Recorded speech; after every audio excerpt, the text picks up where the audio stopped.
J'ai vu ton ombre m'oublier. Derrière la porte. Et c'est Bizerne derrière la porte dans ce club des têtes au carré. Paul Samanos, vous êtes le deuxième invité de l'émission. Vous êtes journaliste et dessinateur et vous êtes avec nous en duplex des studios de France Bleu Loire-Océan à Nantes, au bord de la Loire. Est-ce que les studios sont bien accessibles d'ailleurs pour les fauteuils roulants à Nantes ? Oui, parfaitement accessible. La porte est un petit peu lourde en bas, mais c'est juste pour faire la fine bouche. Bon, on vous a ouvert la porte quand même, j'imagine. Oui, j'avais pris la précaution d'emmener ma petite sœur. Bon, ben c'est parfait. Alors, vous nous présentez cette bande dessinée que vous avez réalisée aux éditions La Boîte à Bulles et qui s'intitule « Fauteuil en état de siège » dans la collection Contre-pied. On suit donc dans votre bande dessinée un personnage en fauteuil roulant qui vit les situations quotidiennes et cocasses des personnes handicapées. Comment est né votre personnage au départ ? Alors, ce personnage est né il y a assez longtemps, il faut le dire. Et il est né du besoin que j'avais d'amuser un petit peu les gens autour de moi, alors que j'étais étudiant et déjà en fauteuil. J'ai cru bon, à travers lui, si vous voulez, de traduire certaines des situations que je vivais sous l'angle de l'humour. Ça me semblait plus digeste pour les gens. Et puis, j'ai aussi constaté que le handicap en général, en fait, générait un tas de situations absurdes qui, en les caricaturant un peu, devenaient très drôles.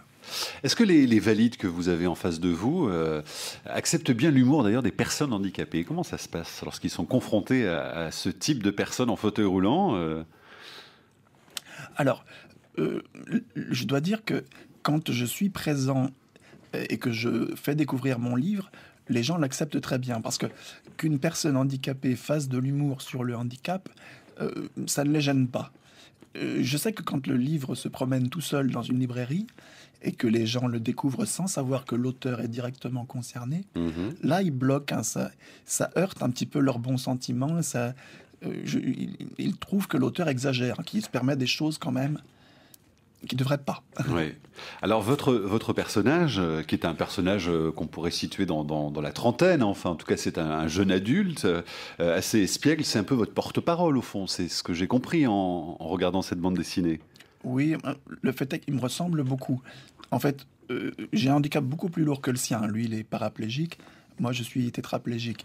Mais notre état d'esprit est exactement le même. C'est-à-dire que ce personnage, c'est un mélange de galopin et de Père la Vertu, un peu. Ouais.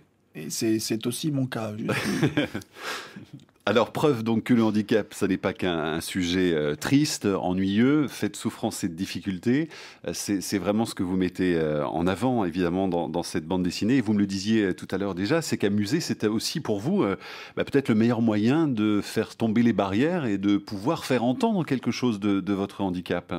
Voilà, mais déjà, à titre personnel, c'est une manière de créer le lien avec autrui. Hein.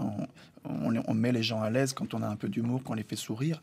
Et puis du coup, ils ne voient plus assez rapidement le handicap. Ils ne voient que votre personnalité. Les roulettes, tout ça, c'est oublié. Et on passe aux choses sérieuses, c'est-à-dire ce sont les qualités personnelles qui comptent si on en a. Si on n'en a pas, tant pis. Hein. Oui. Mais d'une manière générale, oui, l'humour, je crois que c'est un bon moyen pour sensibiliser le public au handicap.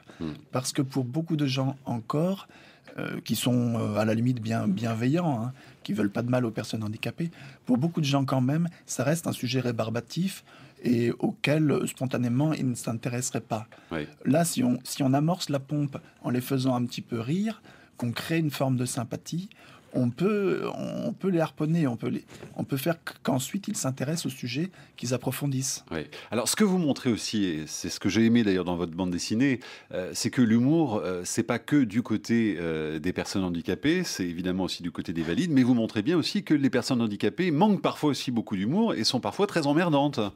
Ah oui, évidemment. On n'ose pas leur dire la plupart du temps. Mais oui, on peut tomber sur toutes sortes d'individualités en fauteuil ou avec un handicap. En fait, le handicap, c'est pas ce qui nous définit. C'est une fragilité qui nous tombe dessus, mais la réalité de notre personnalité, elle se situe pas là-dedans. la réalité de notre personnalité. C'est comme chez les personnes entre guillemets normales. Il y a des timides, il y a des sympas, il y a des chiants, il y a des personnes compétentes, des incompétents. Voilà, le tout c'est d'oublier le handicap pour aller vers les gens et voir ce qu'ils valent, voir que en eux on pourra trouver un ami, un conjoint, un bon voisin. Enfin voilà, oublier le handicap. Derrière il y a des gens. Ouais. Alors ce premier dessin, on en parlait tout à l'heure, hein, vous montrez donc ce personnage en fauteuil roulant qui est assis à une table avec une pile de livres à ses côtés, et le premier tome de ce livre, c'est Réussir malgré le handicap. Ça veut tout dire quand même, hein. Oui, alors je suis pas coach en réussite pour personnes handicapées, hein. Non, non. Par contre, je connais des personnes handicapées qui ont réussi et je sais qu'elles en ont bavé. Parce que jusqu'à très récemment, les obstacles étaient quand même nettement supérieurs pour quelqu'un qui voulait faire ses études en étant en fauteuil, ou même après avoir réussi son diplôme pour trouver un employeur. Voilà, il faut se donner de la peine et il faut y croire, hein, il faut, faut s'accrocher. Oui. Alors des exemples de situations révélatrices, ce sont les déplacements en général, hein. On voit votre personnage qui dit à un moment dans un des dessins, pas besoin de stage de fitness quand on est en fauteuil roulant, il suffit d'aller dans la rue avec les pentes raides et les gros pavés par exemple. Oui, alors ça, le pavé, c'est mon dada, hein. Il se trouve qu'à Nantes, on a des interlocuteurs à la municipalité qui sont pleins de bonne volonté, qui font beaucoup de choses très Oui. bien pour que la ville soit de plus en plus accessible. Oui. C'est difficile dans le quartier du Bouffay, quand on va se balader en fauteuil roulant, Voilà, j'imagine, par qui est exemple. le quartier ancien de Nantes. Voilà, j'allais vous le dire. En fait, il reste attaché quand même très sentimentalement au pavé. Ce qui fait qu'en fait, on a un échantillonnage à Nantes de tous les pavés qui peuvent exister. Les petits qui vibrent, les gros qui font qui nous font faire des sauts périlleux. Enfin, on souffre beaucoup de ça et moi, je râle, mais de temps en temps, je le prends sous l'angle de la rigolade. Il vaut mieux. Oui. Alors vous le disiez, hein, vous abordez la vie de couple, la sexualité, donc avec ce jeune adulte dans la pleine force de l'âge, qui a une amie, Chantal, très à son goût visiblement, et puis vous montrez quand même derrière l'humour une certaine solitude vécue aussi par votre personnage. Oui. Alors, il faut dire que la vie affective et la sexualité, c'est un sujet, je crois, important parce qu'il reste parmi les sujets les plus sensibles. Je crois que les gens en général ont compris ce qu'étaient nos besoins en accessibilité à un ascenseur, ce que c'était que nos besoins éventuellement en aide humaine, des infirmières, des auxiliaires de vie. Mais je crois qu'ils n'ont pas complètement intégré qu'on n'était pas des individus asexués et que les personnes handicapées avaient besoin de construire une vie familiale, besoin de trouver l'âme sœur, avait des fantasmes. Enfin voilà, ça c'est un sujet, je crois, qui reste encore à travailler.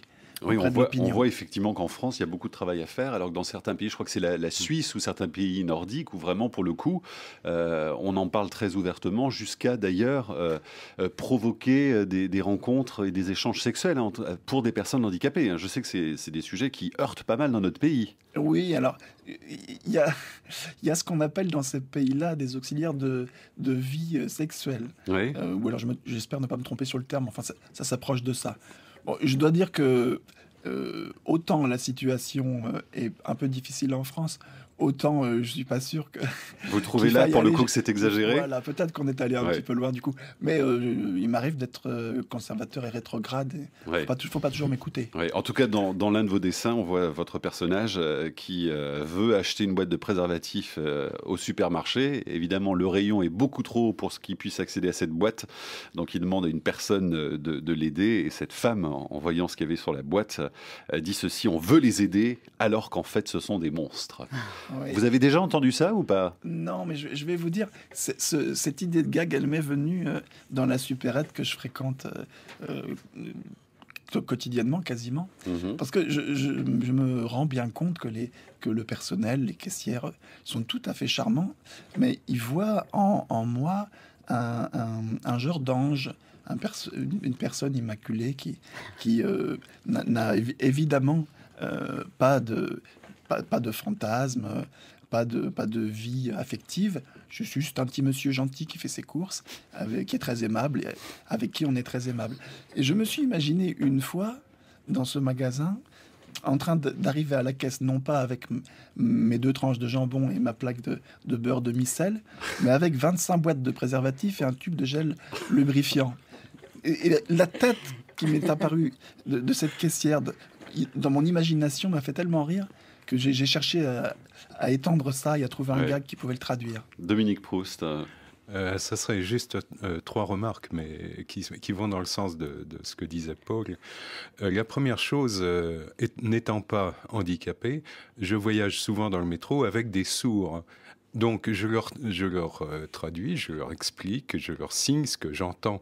Et c'est inouï, c'est-à-dire dès l'instant où vous êtes en groupe en train de signer, on vous regarde comme on regarde les singes du zoo de Vincennes ou les ours. C'est absolument inouï, premièrement. La deuxième chose, c'est que pour les problèmes d'accessibilité, on est au cœur d'un sujet à l'Observatoire de Paris, à Meudon, c'est-à-dire qu'on voudrait qu'un des télescopes soit accessible pour un fauteuil roulant, mais le problème, c'est que ce sont des monuments, ce sont des bâtiments classés. Alors dès qu'il s'agit de mettre un sac de ciment ou planter un clou, c'est la croix Cabanière. Et la troisième, c'est qu'on a quand même, on pourra en parler plus tard, quelqu'un de chez nous a trouvé un télescope qui permet d'observer depuis un fauteuil roulant, quelle que soit la position du télescope. Alors, il y a ce courriel d'un auditeur qui nous écrit ce message, Paul Salamos. Je me souviens d'une excellente pub anglaise sur le sujet du handicap où on entendait un homme cadré en gros plan sur son visage proférer des énormités de beaufise durant son monologue. La caméra dézoomait et nous montrait cet homme en fauteuil roulant. Et la chute de la pub, c'était « Les handicapés sont des gens comme les autres ». Superbe et efficace. Voilà, donc je conseille votre livre, votre bande dessinée, Paul Samanos, Fauteuil en état de siège. C'est aux éditions La Boîte à Bulles, dans la collection Contre-Pied. Mais vous restez avec nous, puisque dans un instant, c'est la chronique de Brigitte Patient.